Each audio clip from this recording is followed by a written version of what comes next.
Hello.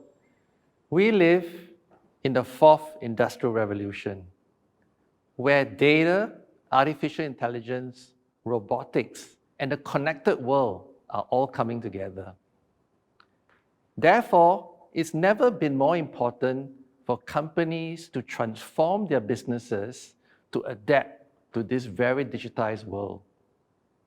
However, most digital transformations fail.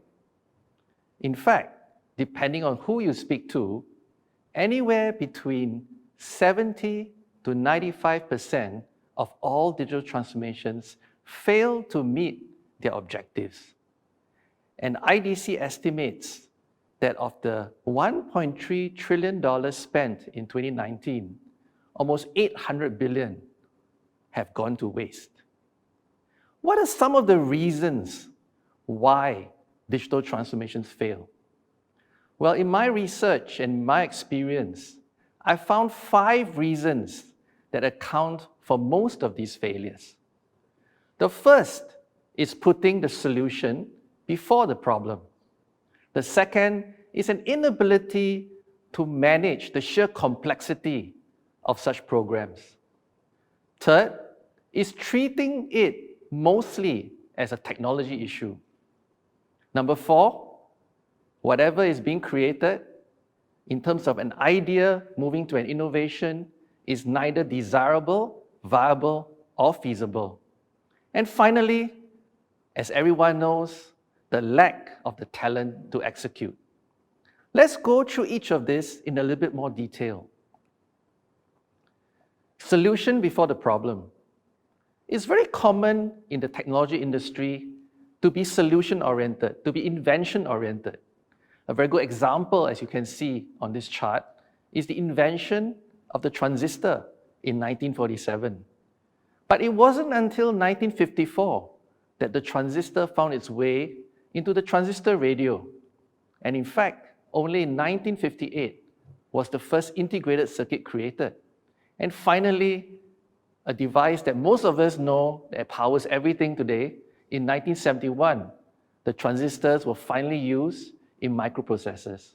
So you can see it takes a long time, it takes many pivots to get from solution to be able to solve the many problems of the world. In the case of most businesses, this pivot is very difficult to orchestrate. And that's because most businesses are not in the business of pivoting technology to find the killer app. Businesses, after all, use technology to solve their problems. So in most cases, it is best to understand the problem before figuring what the solution is. Number 2, the complexity. As this chart shows, any digital transformation can be extremely complicated. There are so many ways that you can go about transforming the business, and together they create a complexity that is almost unmanageable. From the front of the house, where you're selling, you're personalizing, you're supporting the customer, to the back of the house, where you could be manufacturing, where you need to think of the supply chain, and you need to think of logistics. So the whole act of transforming the business is very complicated. And therefore, new methods, new ways of managing this complexity need to be thought through. The third area that I see most businesses grapple with is that they tend to think of the whole thing as a technology issue. Let me give you an analogy. If you were asked to build a building, you wouldn't first contact the builder. Most people would then first think of the architect. Which architect could build this building? And the architect would spend a lot of time in the design process with you, understanding if it was a home, how you want to live, if you were creating an office building, to understand the future of work and what you think work would look like, how you think your staff would want to work. And therefore, in this analogy, the architect is the equivalent of the designer. And after the architect has designed the building, the civil engineer needs to make sure that the building can stand on its own. The civil engineer is the equivalent of the process expert. And finally, when the architect and the civil engineer have done their job, that's when the builders come in and build that fantastic building for you. And the builder is equivalent to technology. So as you can see, in any digital transformation of any scale and complexity, you need both the designer, the process expert, and the technologist. And all three of them have to be done well. And therefore, most companies that want to succeed need to think of it as a combination of these three capabilities brought together. The next area I want to touch on is that in bringing an idea to an innovation, you need to pass through three hurdles. And those three hurdles are desirability, how much a customer desires the solution you're providing to solve the problems that they are faced with, and therefore the extent to that they are willing to pay for such solutions. And once you get that proposition right, the next is really to think about how viable is that proposition.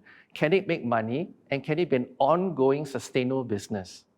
And if you achieve both desirability and viability, then feasibility is critical, because feasibility determines the probability which you can pull the entire thing off. And most ideas don't make it. Most ideas fail either the desirability, the viability, or the feasibility criteria.